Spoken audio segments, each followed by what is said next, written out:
ఈ రెండిటితో పాటుగా మిగతా 4 గ్యారంటీల్లో క్షుణ్ణంగా డిబేట్ చేసి ఈ అసెంబ్లీ సాక్షిగా ఇంకా 2 గ్యారంటీల్ని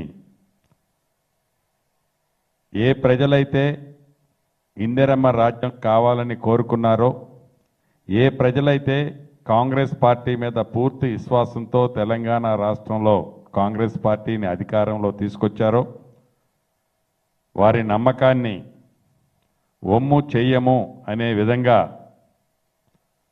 ఏ ప్రతిపక్షాలైతే కాంగ్రెస్ పార్టీ మీద ఇందిరమ్మ రాజ్యం మీద హామీలైతే ఇచ్చారు వాటిని నెరవేర్చరు అని అవాక్కులు చవాక్కులు పేరుతున్నారో వారి నోటికి ప్లాస్టర్ వేసే విధంగా రేపు అసెంబ్లీ సాక్షిగా మరొక 2 గ్యారంటీల్ని తెలంగాణ ప్రజలకి అందించనున్నాం.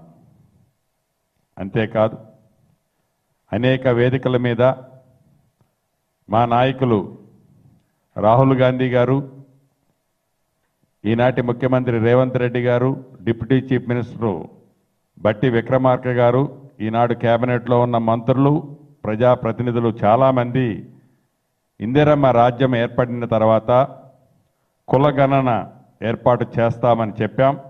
ఈరోజు కేబినెట్లో దాన్ని కూడా ఆమోదించుకోవటం జరిగింది. అంతేకాదు తెలంగాణ రాష్ట్రం కావాలని, తెలంగాణ రాష్ట్రం దొరలకి చిహ్నంగా ఉండొద్దు అని, దొర పాలన ఎక్కడా కనిపించొద్దని తెలంగాణ సాంగ్ దగ్గర నుంచి జాతీయ సాంగ్ లాగా తెలంగాణ రాష్ట్ర సాంగ్ దగ్గర నుంచి ప్రతి దానిని తెలంగాణ రాష్ట్రం అద్దం పట్టేలాగా, అంటే తెలంగాణ తల్లి అంటే గత ప్రభుత్వంలో ఒక వ్యక్తిని ఊహించుకునే విధంగా తెలంగాణ తల్లి ఉండేది. చివరికి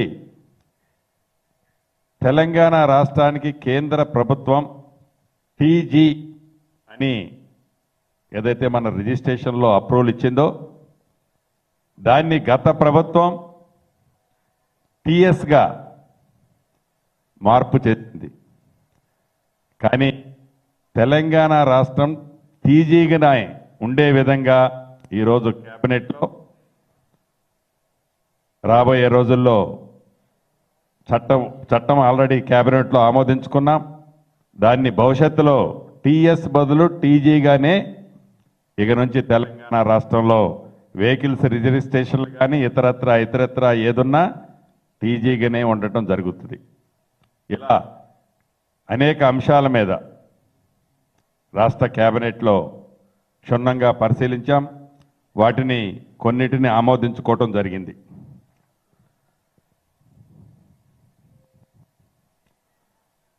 అదే రకంగా అందశ్రీ గారు రాసిన జయ జయ హే తెలంగాణ గీతాన్ని రాష్ట్ర గీతంగా మార్చాలని కేబినెట్లో నిర్ణయం తీసుకోవటం జరిగింది. తెలంగాణ అధికార చిహ్నాన్ని మార్చాలని తీర్మానించి రాచరిక పాలన గుర్తు లేకుండా మన ప్రాంతం ప్రజలు ప్రతిబింబించే కొత్త చిహ్నం రూపకల్పన చేయాలని తీర్మానం చేయడం కూడా జరిగింది. వీటన్నిటినీ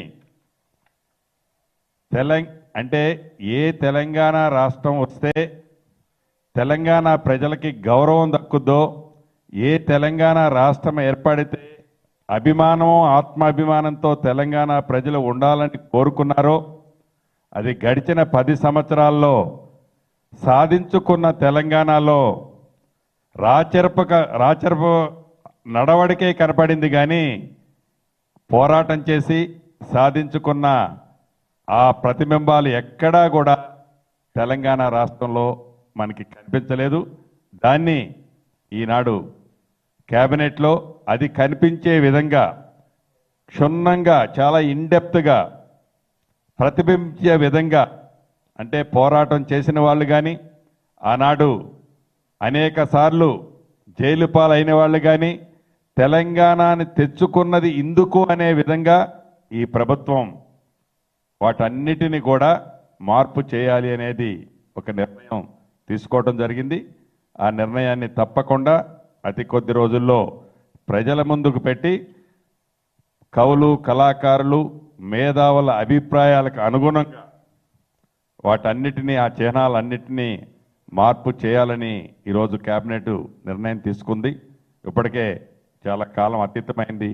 ఇప్పుడు మా మిత్రులు సహచర మంత్రివర్యులు శ్రీధరబాబు గారిని మాట్లాడవలసిందిగా కోరుతున్నాం. మీడియా మిత్రులందరికీ నమస్కారం. ఇప్పుడే సహచర మంత్రివర్గ సోదరులు శ్రీనివాసరెడ్డి గారు, ఐఎన్పిఆర్ మంత్రి గారు చెప్పిన అనేక అంశాలపై ఈరోజు రాష్ట్ర కేబినెట్లో అనేక విషయాలపై చర్చ జరగదు. 8వ తారీఖు నుంచి అసెంబ్లీ సమావేశాలు నిర్వహించడం జరుగుతుందని కేబినెట్ నిర్ణయం తీసుకుంది. దానికి తోడు ఈరోజు కొడంగల్ ఏరియా డెవలప్మెంట్ అథారిటీ ఏర్పాటు చేయాలని, అదేవిధంగా రాష్ట్రంలో ఉన్న 65 ప్రభుత్వ ఐటీఐ కళాశాలలను అడ్వాన్స్ టెక్నాలజీ సెంటర్స్గా అప్గ్రేడ్ చేయాలని రాష్ట్ర కేబినెట్ నిర్ణయం తీసుకున్నారు. యువతకు ఉన్నత ఉపాధి అవకాశాలు కల్పించే విధంగా దాంట్లో అనేక కోర్సులను నిర్వహించడం జరుగుతుంది. దానికి తోడు హైకోర్టుకి, తెలంగాణ రాష్ట్ర హైకోర్టుకి 100 ఎకరాల భూమిని కేటాయించేందుకు మంత్రిమండలి ఆమోదం తెలిపింది. అదేవిధంగా ఈరోజు క్యాబినెట్లో ఖైదీలకు సంబంధించి క్యాబినెట్లో చర్చ జరిగింది. ఖైదీలకు సంబంధించిన క్షమాభిక్ష అమలు చేయాల్సిన విషయంపై, వారి విడుదలకు అవసరమైన న్యాయపరమైన చర్యలు తీసుకోవాలని సంబంధిత అధికారులకు ఆదేశించడం జరగడంతో పాటు ఈరోజు ఇంతకు పూర్వకం మరి సహచరులు శ్రీనివాసరెడ్డి గారు చెప్పినట్టు కేంద్ర ప్రభుత్వం ఆ రోజు మన మోటార్ వాహనాలకు సంబంధించిన రిజిస్ట్రేషన్ విషయంలో వారు ఇచ్చిన గెజిట్ మేరకు, కేంద్ర ప్రభుత్వం గెజిట్ మేరకు టీజీ వాహనాలన్నిటికీ కూడా ఇక నుండి టీజీ నెంబర్ ప్లేట్తోనే రిజిస్ట్రేషన్ కావటం జరుగుతుంది. ఆనాడు టీఆర్ఎస్ పార్టీ ప్రభుత్వం రూల్ లేకుండా, రెగ్యులేషన్ లేకుండా కేంద్ర ప్రభుత్వం అనేక రాష్ట్రాలకు సంబంధించి తీసుకున్న నిర్ణయాలకు వ్యతిరేకంగా ఈరోజు కేవలం వారి పార్టీతోని ప్రతి ఒక్క అంశాన్ని ముడిపెట్టాలని టీజీ అని కేంద్ర ప్రభుత్వం గెజిట్ ఇస్తే టీఎస్ అని పెట్టారు. ఎందుకంటే దాంట్లో వారి పార్టీకి సంబంధించిన చిహ్నం కనబడాలి అని అనే ఉద్దేశం. ఇదో ప్రజాస్వామికమైన మా ప్రజాపాలనలో అందరూ కూడా భాగస్వాములు కావాలని ఇంతపూర్వకం మా సోదరులు చెప్పినట్టు అధికారపరంగా చిహ్నాన్ని, అదేవిధంగా ఈరోజు మరి కావాల్సిన మరి అందశ్రీ రచించిన తెలంగాణ గీతాన్ని రాష్ట్ర గీతంగా కేబినెట్ ఆమోదించి చేయటం ఈరోజు ఒక ప్రతీకగా మేము చెప్పిన ప్రజాపాలన ముందుకు తీసుకెళ్లే ప్రయత్నంలో ఇవన్నీ కూడా నిర్ణయాలు మరి ముఖ్యమంత్రి రేవంత్ రెడ్డి గారి అధ్యక్షన జరిగిన ఈ కేబినెట్లో ఈ నిర్ణయాలు తీసుకోవటం జరిగింది. మేము ఖచ్చితంగా ఈరోజు చెప్తా ఉన్నాం, 6 గ్యారెంటీలకు సంబంధించిన అంశం విషయంలో ఎవరికి కూడా సంశయం అవసరం లేదు, సందేహం అవసరం లేదు. ప్రధానంగా ప్రతిపక్షాలు ఇబ్బందులు పడకుండా మేము ఈరోజు మీ రాష్ట్ర ఖజానాను ఖాళీ చేసిన ఇబ్బంది పడైనా రాష్ట్ర ప్రజలకు ఇచ్చిన హామీను తప్పకుండా నిలబెట్టి ముందుకు తీసుకెళ్తాం. దానిలో భాగంగానే మరో 2 గ్యారంటీస్ని కూడా అతి త్వరలో మరి అసెంబ్లీలో ముఖ్యమంత్రి గారు మరి ప్రకటన చేయటం జరుగుతుందని మీ అందరికీ మనవి చేస్తూ సెలవు తీసుకుంటాను. ఏం సార్? ఉద్యోగ నియామకాలకు సంబంధించి ఈరోజు వ్యవసాయ డిపార్ట్మెంట్కి సంబంధించిన ఏఈఓస్కి మరి క్యాబినెట్ ఖాళీలు ఉన్న చోట నింపాలని ఆమోదం తెలియజేయడం జరిగింది. ఇంకా పూర్తి స్థాయిలో కసరత్తు జరుగుతూ ఉంది.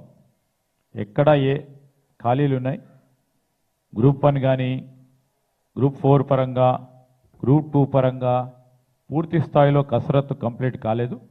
అయిన వెంటనే దానిపై కూడా కేబినెట్ నిర్ణయం తీసుకోవటం జరుగుతుంది. ఈరోజు పబ్లిక్ సర్వీస్ కమిషన్ సంబంధించిన చైర్మన్ అదేవిధంగా సభ్యులు మరి నియామకం జరిగిన తరుణంలో ఆ ప్రక్రియ కూడా వేగవంతంగా పూర్తి స్థాయిలో కంప్లీట్ చేయాలి. మేము ఇచ్చిన మాట మేరకు దాదాపు 2 లక్షల ఉద్యోగాల భర్తీలను నింపే ప్రయత్నంలో, ఖాళీగా ఉన్న జాబ్స్ అన్నిటిని కూడా నింపే ప్రయత్నంలోనే ఈరోజు ప్రక్రియ మొదలైంది.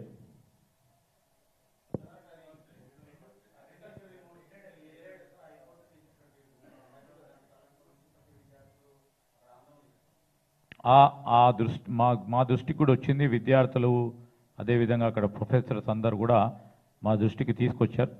దాన్ని ఏ విధంగా దాన్ని సమస్య పరిష్కారం చేయాలనో ఆలోచన చేస్తూ ఉన్నాం.